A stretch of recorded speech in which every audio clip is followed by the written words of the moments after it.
So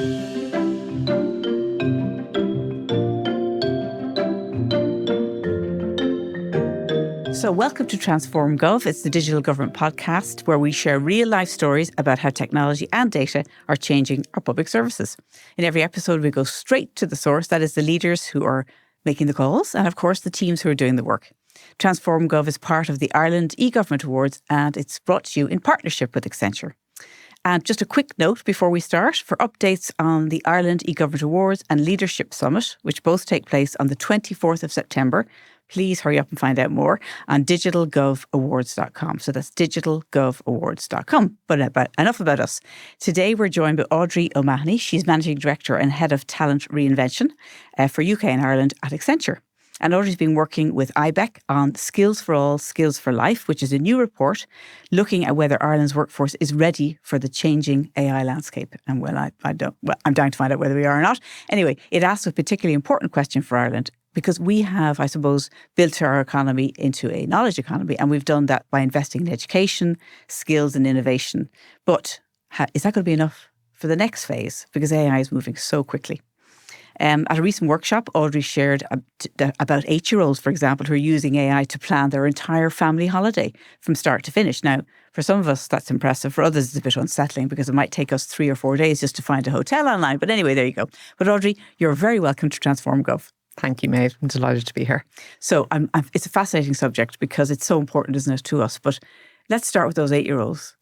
I mean, they do it naturally, right? I know. I have one myself. Yeah. The genie's out of the bottle. The genie's out of the bottle. Yeah, I mean, I think we are, in many ways, we talk about 8-year-olds and kids, but I think what we're seeing in general is it's really only 2.5, 3 years since ChatGPT came into our lives. And I think as consumers, we are embracing it. We have it on our phones.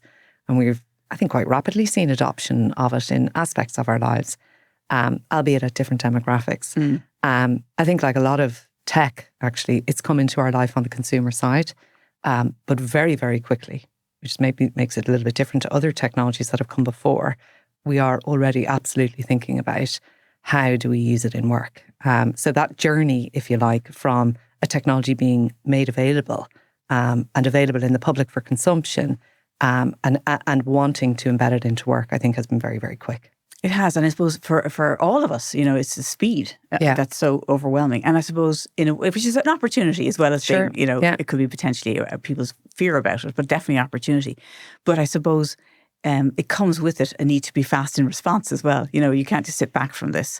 And I know when we talked earlier, I mentioned earlier the fact that our economic success has been built on making ourselves educated workforce. Yeah. So, but can we assume that strength's going to be enough for us to really take advantage of an AI economy? Yeah, I mean, there's probably a couple of things in that. I think the first thing is just to absolutely recognise the speed with which the technology is advancing. And technology, to be fair, over the last, say, 50 years, has actually moved a lot faster than human change, than behavioural change, and certainly organisational change. So in Accenture, we are, absolutely at the forefront of how technology, the pace with which technology is changing. But we also are grounded in the reality of what it takes for our clients to adopt technology and the very real and quite material changes that have to be undertaken, which is not just technological at all. You've got to really think about rewiring your organisation in a different way. And I think we have to be real and honest about that. That journey can take time. So I think there's a lot of organisations at the moment that feel quite under pressure to prove that they are using AI and that it's adding loads of value. When actually we might need to temper that ambition a little bit and say, make sure that we're really taking time to think about the other foundational elements of making technology really effective in your organisation. Yeah. I think, and we'll go back to that. But I know when you were working on this report, you engaged with large numbers of sectors, including the public sector, but also, technology, agriculture. Who else were you talking to? Construction. Yeah, we've done really extensive banking. Research in Accenture more broadly across every industry that we represent. And were you finding that their issues or their kind of struggles were similar, or were they different? Yeah, I think there are consistent themes, and there are consistent themes globally, Maeve, which are, I'm going to say, acting as a constraint, right? But they are we talk about them in Accenture as the things that you've absolutely got to get right. And I think given the hype around AI, the focus is generally on the technology and concerns around the technology and the opportunity of the technology. But what we're really helping our clients with is think about, well, what else needs to be true in your organization for you to get that value? So there are a couple of things, which maybe the reverse of it is the constraints. And some of them are a little bit unique to Ireland. We brought them through in the report. The first is that, if you're going to scale an AI capability in your organization and be AI enabled at scale, you really have to look at your digital and data core. A lot of Irish employers, particularly Indigenous organisations, actually maybe haven't had the benefit of being able to, or haven't been able to, continually invest in their digital capability over the last 10 or 15 years when you think about the economic context with which we have come from in Ireland. And so we do see that Indigenous companies, we really have to think about those. And similarly in the SME sector, are they able to dig as deep as they need to create that digital and data foundation? And the data thing, if there's any technologist listening or anybody who's at the forefront of change in their organisation, Agentic is a tool that sits on top of your data. Your data has got to be Agentic AI. Agentic AI. And all AI capability is essentially technology. It sits on top of existing technology capability. But it's only as good as your data is. It operates in context. So you've really got to make sure that your data sets, your data infrastructure, and how you manage your data quality, how you keep it up to date, how you govern and protect your data. They're really significant foundations. And so for a lot of our clients, they're trying to embrace AI. They've got to continue on that substantial journey of modernising their estates to be able to do that. And that, there's a body of work to be done in a lot of companies around that.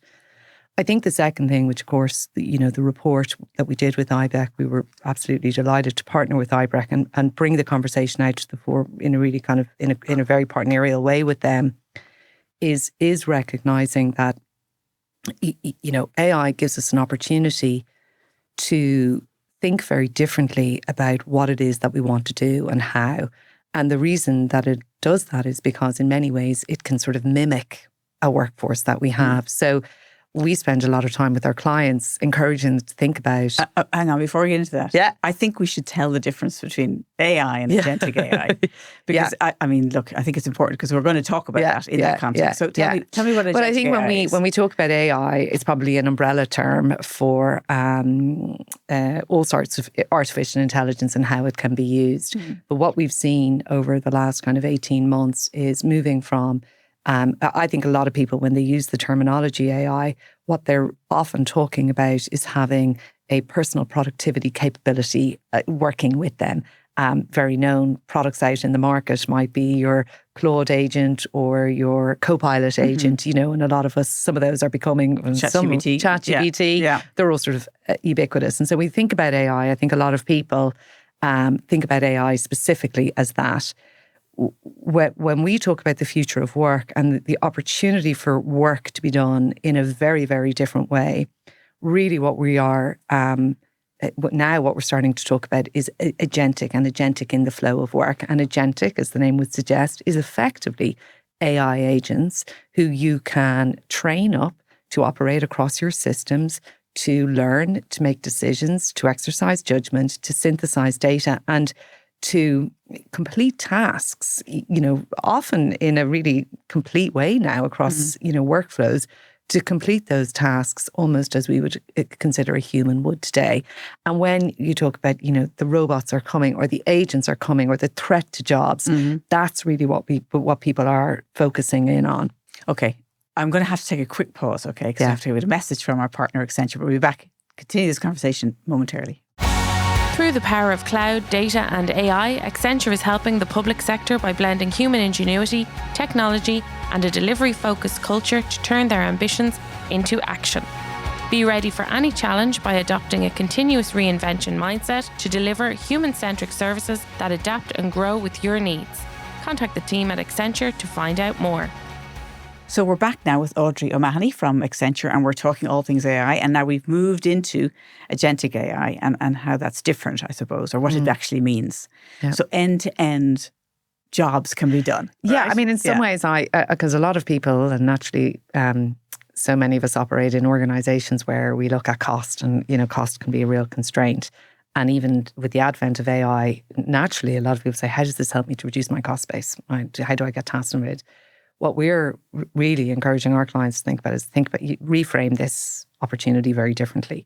Ask yourself, what would you do in your organization if you had 10,000 extra employees, right? So this is about creating an entire capability to help you make sure that your workforce, not only can your workforce can do much more high value work, right? So many people. You mean the humans? Humans, absolutely. Yeah. Your human workforce. Yeah. How would you free them up? And if you could free them up, even if you go out and ask people, if you could free them up, what would they do and how would they create, far better experiences for their customers, far better services, much more innovative services, much more innovative products. And I think that's where that opportunity lies, particularly for us to think about it at a national level as something that can really add growth and help us with our GDP. And that's where we really see the opportunity. Using AI and Agentic to do a cost program, we don't really think that there's a compelling business case in that, because actually, if you're going to hardwire an agentic capability into your organization, you need your workforce to be working in a very different way. They actually have to work quite differently around that agentic capability. And so you're really talking about thinking about AI as a proper lever for transformation. And that's why it's a talent reinvention. We have to think about reinvention end to end and reinventing how we work. So, we'll talk about how that reinvention might look, but I suppose we have seen evidence, haven't we, that companies who have thought that they're going to cut people, and they have, and then they're saying, actually, we need to rehire them because that institutional knowledge needs to guide the AI. We have to remember we're at the beginning of something here, right? I just think we're at this sort of the very beginning of the intelligence era. The evidence that we have is pretty limited, actually. What we are seeing is we're absolutely seeing how humans interact with AI. We're seeing huge benefits already, but we kind of have to recognize that, we don't have decades, right, to draw from at this point. So what we are absolutely seeing already is very early into all of the reports and the research that we were doing, and frankly, the experience that we have with our clients, because we are helping thousands of clients now around the world with this, is that actually they need their workforce more than ever. And the reason is that if we are, to my earlier point, context is everything for an agentic capability. If individuals are going to trust that an agentic workforce and AI can actually execute tasks, well, we really need to make sure that we are creating those workflows in the right way in service of absolutely what it is that we are trying to achieve. We've really given due consideration for our employer policies. How do they show up in a workflow? The security and risk considerations. Security and risk is such a huge part of ensuring that we can safely deploy AI responsibly into an organization. That you are absolutely meeting your customer needs, and the nuances of your products and services have been absolutely considered.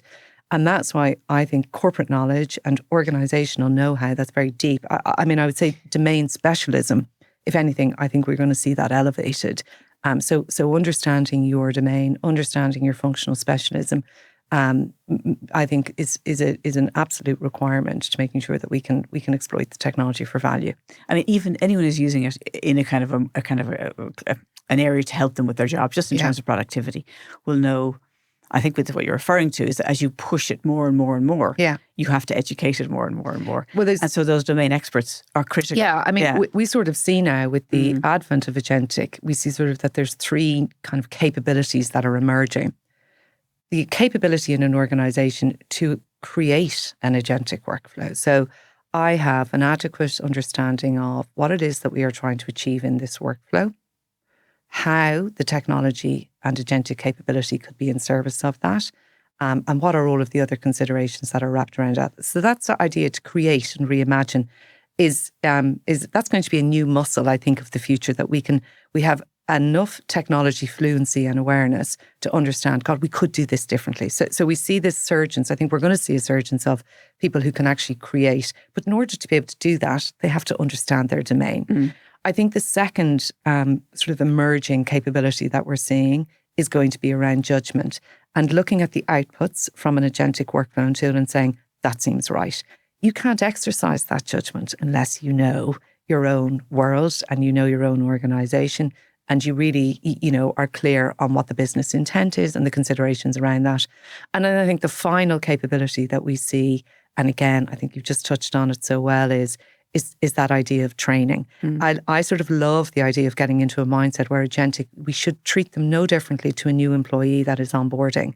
They know a certain amount, they have a huge amount of skills, we can train them in a certain way, but that has actually got to be continually reinforced.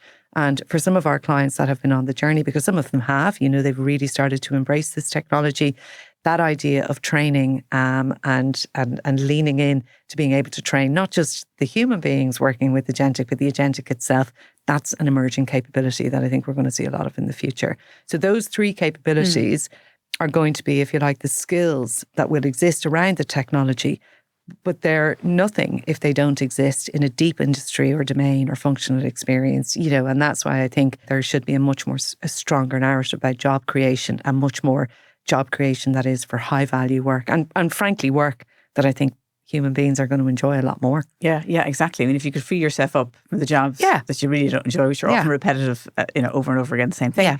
Brilliant. Yeah. But I suppose one of the things I found fascinating during the workshop and about the report was this kind of pulling back kind of strategic approach that you talked earlier on about, just kind of isolated uses of AI to do some mundane repetitive tasks. But you're saying, no, we have to pull right back and say, look, how do we work? Yeah. Where does AI fit in? And then how do we enable ourselves to take advantage of it? Yeah, that's right. I mean, I think what we've absolutely seen over the last 2 or 3 years, organizations leap into pilots, right, and getting going. And, some of that has been incredibly productive because it helps you learn about, what the limitations. It when you get into those sandpit environments and you start to think about, God, how would we scale it? So getting going and piloting, I think, has been brilliant, right? And it's also how we learn, So I think the pilot piece has been significant.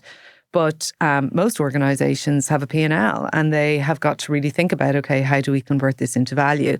And how do the economics work? And I think if we really want to think about value, right, how do we use AI to help us drive a new level of value in our organization? Well, that's when we have to step back, because agentic allows us to think very differently about, we call them value streams or transversals, end-to-end workflows.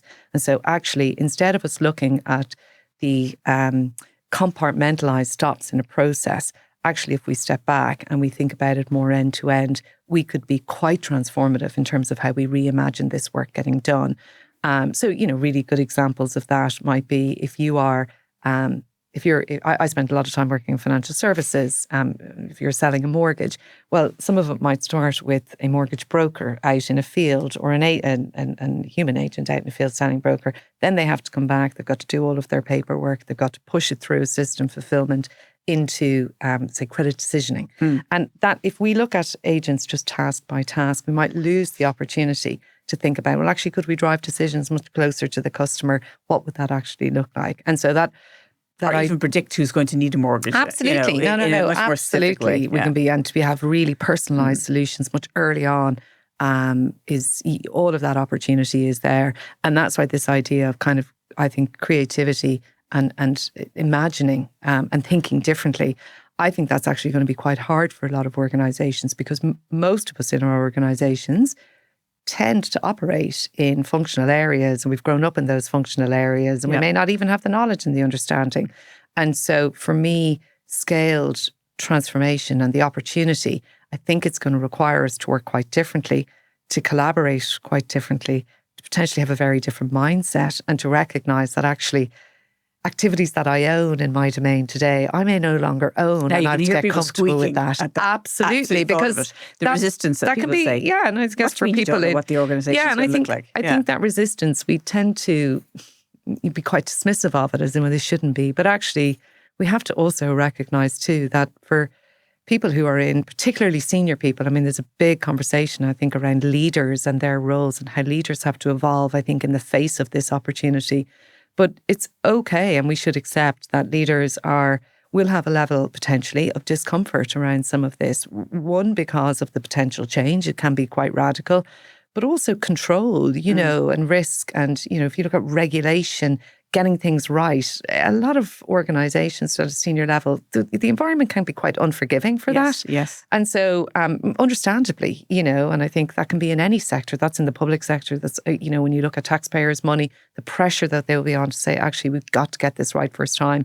And some of that can be a little bit counterproductive for being creative enough around what the future could be, but also for allowing for a really strong learning environment. And I think it's getting that balance right in your organization. I think as a leadership team, and I use the word team really deliberately, I think that's really important. But I think we should, I think, recognize that there are natural human constraints in that. And that mindset is something that we've got to be really deliberate about in terms of exploring that in our organizations. I mean, I think in organizations, I'm sure you've experienced this. When you go into an organization and you say, let's do a session where we're going to really look at how we do things, people are going, well, this is how we do it. Yes. And then they think we'll all join the dots together. Yeah. And that's not really the kind of thinking you need, because you've got to say, forget about money. Yeah. Forget about the fears. Yeah.